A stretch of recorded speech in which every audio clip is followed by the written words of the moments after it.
Hello hello hello everyone. दोस्तों, thanks for the wonderful response. दोस्तों, फाड़ू चैट बुक और परम क्वेश्चन बैंक ये एक अमेजिंग कॉम्बिनेशन है। इसके मल्टीपल रिवीजन आपको सक्सेस की तरफ लेके जा सकते हैं।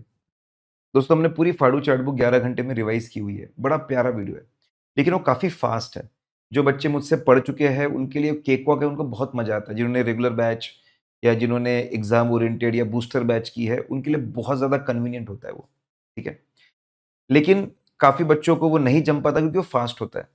इसी को ध्यान में रख के हमने और एक सीरीज़ लाई है बेटा। ये सीरीज़ में हम लोगों ने स्पीड स्लो कर दिया है और हल्का-सा एक्सप्लेनेशन बढ़ा दिया है। तो उससे थोड़ा-सा बेहतर है। आप इसको 1 आध 2 बार कर सकते हैं और फिर आप 11 घंटे वाली वीडियो के ऊपर आप जाइए, ठीक है? लेकिन अगर आप पूरा बैकग्राउंड के साथ में अच्छा डिस्कशन चाहते हैं तो अभी भी मैं बोलूँगा कि आप रेगुलर या एग्ज़ाम ओरिएंटेड या बूस्टर एक बार कर सकते हैं और फिर ये रिवीजन रिसोर्सेज़ आप यूज़ करते रहिए। मैं ये पूरे वीडियो में फाड़ू चैट बुक से पढ़ा रहा हूँ बेटा। उसको आप you can take it for अभी तो 199 में अवेलेबल है, एनरोल कर सकते हैं। आपको कुछ ही दिनों में आपके घर पे मिल जाएगी, ठीक है? एन्जॉय करिए और आपको कैसा लगा ज़रूर प्लीज़ आपके प्यारे कमेंट्स डालिए। आपके कमेंट्स बहुत ज़्यादा मैटर करते हैं और सबको बताइए सीरीज़ के बारे में ताकि सब इसका पूरा फ़ायदा उठाएँ। भई अब लोगों को इम्पोर्टेंट चीज़ें हाइलाइट करना ज़रूरी है ताकि लोग बेवकूफ़ ना बन जाएँ। ताकि लोग बेवकूफ़ ना बन जाएँ, सोच समझ के काम करें, तो हमारे पास में ईएमपी और ओएमपी है। We have EMP and OMP. Financial statement के अंदर कोई बात दी हुई है स्पेसिफिकली, उस नोट को अगर आपको हाइलाइट करना है ताकि लोगों की अंडरस्टैंडिंग इंप्रूव कर सके तो ईएमपी डाल दो। उसके बाहर की कोई बात करनी है ताकि लोगों की अंडरस्टैंडिंग इंप्रूव हो जाए ऑडिटर की तो ओएमपी डाल दो। तो चीज कहां लिखी है, कहां है और उसका पर्पस क्या है हाईलाइट करने का, अटेंशन ड्रॉ करने का, उस पर डिपेंड करता है ईएमपी जाएगा कि ओएमपी जाएगा। ईएमपी भी जा सकता है, ओएमपी भी जा सकता है अगर पर्पस फाइनेंशियल स्टेटमेंट के अंदर की बात है और अंडरस्टैंडिंग ऑफ फाइनेंशियल स्टेटमेंट है। अगर बाहर की बात है और ऑडिटर क्या काम कर रहा है, उसका प्रोसेस क्या है, ऑडिट समझने के लिए ओएमपी जरूरी है। डेफिनेशन, जब फाइनेंशियल स्टेटमेंट के अंदर कोई इंफॉर्मेशन स्पेसिफिकली प्रॉपरली दी हुई है और उसको आप you want to highlight that and draw attention to that so that people's understanding of financial statements improve, put EMP. वापस आप पैराग्राफ डाल रहे हो तो हाईलाइट समथिंग और ड्रॉ अटेंशन, ठीक है, which is not given in financial statement but is going to improve understanding to auditor's responsibility report, put other matter paragraph.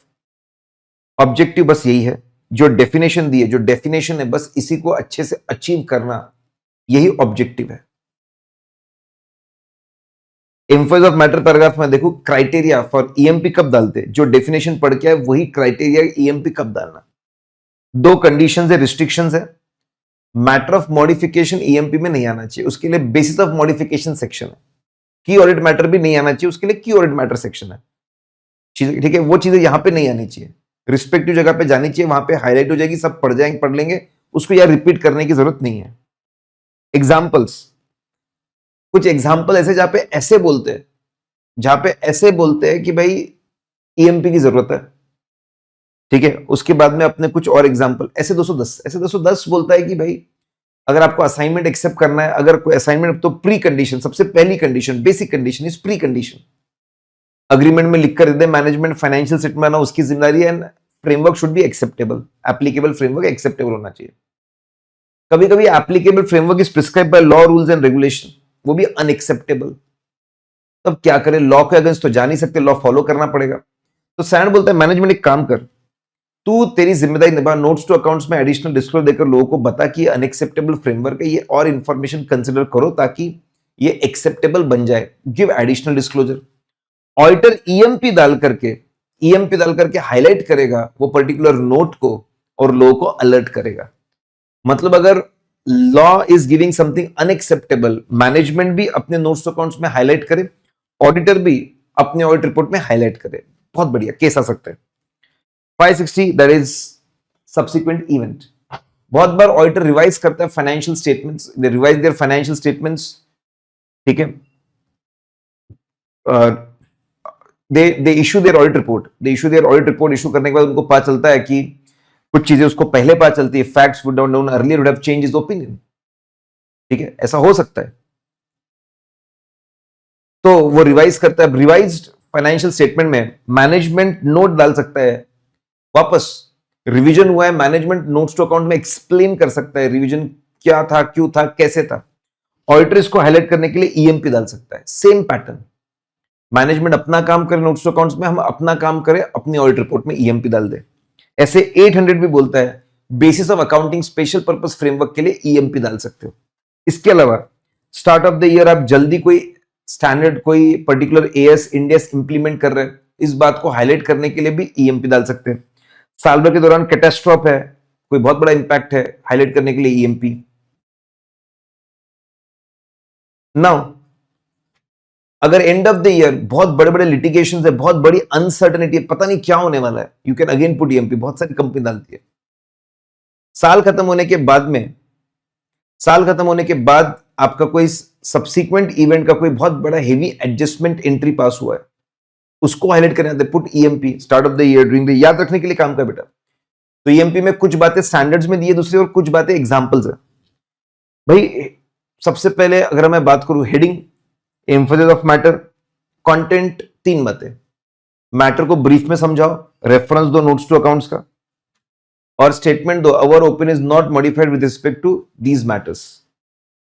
अगर मल्टीपल ईएमपीज होंगे तो ईएमपी के बाजू में कुछ वर्ड्स इंक्लूड कर लो जहां से उसका नेचर समझ में आ जाए, इफ दे आर मल्टीपल ईएमपीज।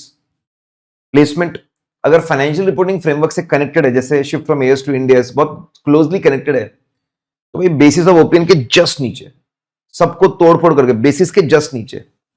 और बाकी केस में वो ईएमपी के नीचे या ईएमपी के ऊपर दोनों हो सकता है, डिपेंडिंग ऑन रिलेटिव इंपॉर्टेंस। ज्यादा इंपॉर्टेंट क्या है, ज्यादा इंपॉर्टेंट क्या है उसके हिसाब से। अदर केसेस में जैसे अदानी जी के रिपोर्ट में ईएमपी ऑन कोविड, वो की ऑडिट मैटर के पहले है। अदर मैटर पैराग्राफ की अगर मैं बात करूं, तो अगर आपको हाईलाइट करना है something which is not given financial statements, तो आप इसको डालते हैं ओएमपी। वापस, क्योंकि सीक्रेट इंफॉर्मेशन हो सकती है, it should not be prohibited by law, and second it should not be की ऑडिट मैटर। की ऑडिट मैटर वाली चीजें की ऑडिट मैटर में जाएगी, यहां पे भटके भी नहीं, भटके की भी नहीं, एक लाइन भी नहीं लिखेंगे। नाउ एग्जाम्पल, पिछले साल ऑडिट नहीं हुआ था, उसको ऐड करने के लिए ओएमपी। ऑडिट की बात है ना यार, ये कोई फाइनेंशियल स्टेटमेंट में थोड़ी लिखता है। पिछले साल का ऑडिट किसी और ने किया, OMP. Current year branches subsidy audit कोई और कर रहा है, OMP. End of the year, साल के एंड में आप मल्टीपल ऑडिट रिपोर्ट साइन कर रहे हैं, एक ही company, multiple frameworks, multiple audit reports. लोग कंफ्यूज ना हो तो आप बताइए ना भाई, इसके अलावा और 2 साइन किया और 3 साइन किया, ओएमपी डालिए। अगर रिस्ट्रिक्शन है on distribution and usage of audit report, भाई बाकी लोग इसको प्लीज यूज ना करें, ओएमपी डालिए। ऐसे 800 में क्या किया, ईएमपी बनाई था तो बोले उसी के साथ मर्ज कर लो, तो ऐसे 800 की बात है वो। लेकिन बेटा हेडिंग आएगी अदर मैटर, कोई टॉपिक ऐड करना है, टॉपिक ऐड कर दो, मैटर को बताओ, कोई रेफरेंस नहीं जाएगा नोट्स टू अकाउंट्स को, because we are not highlighting something which is notes to accounts. कोई स्टेटमेंट डालने की जरूरत नहीं है, no statement on opinion not modified, भाई क्योंकि फाइनेंशियल स्टेटमेंट की बात ही नहीं कर रहे हैं। लेकिन प्रैक्टिकल लाइफ में ऑडिटर्स आज भी लिखते हैं ये statement for more clarity and to avoid confusion, that ये मैटर्स को लेकर कोई मॉडिफिकेशन नहीं है, कुछ गलत है ऐसा नहीं बोल रहे, बट एक एनालिसिस है। ये हमेशा की ऑडिट मैटर के नीचे ही होगा ओएमपी, हमेशा, या तो इमीडिएटली उसके नीचे होगा, या तो report on other legal and regulatory requirement वाले, या तो रिपोर्ट ऑन फाइनेंशियल स्टेटमेंट में कहीं होगा, या तो report on other legal regulatory requirement कहीं होगा, या फिर सब कुछ खत्म होने के बाद एकदम आखिरी में होगा। ठीक है, एकदम आखिरी में it may be there, part 1 part 2 दोनों खत्म होने के बाद उसका प्लेसमेंट।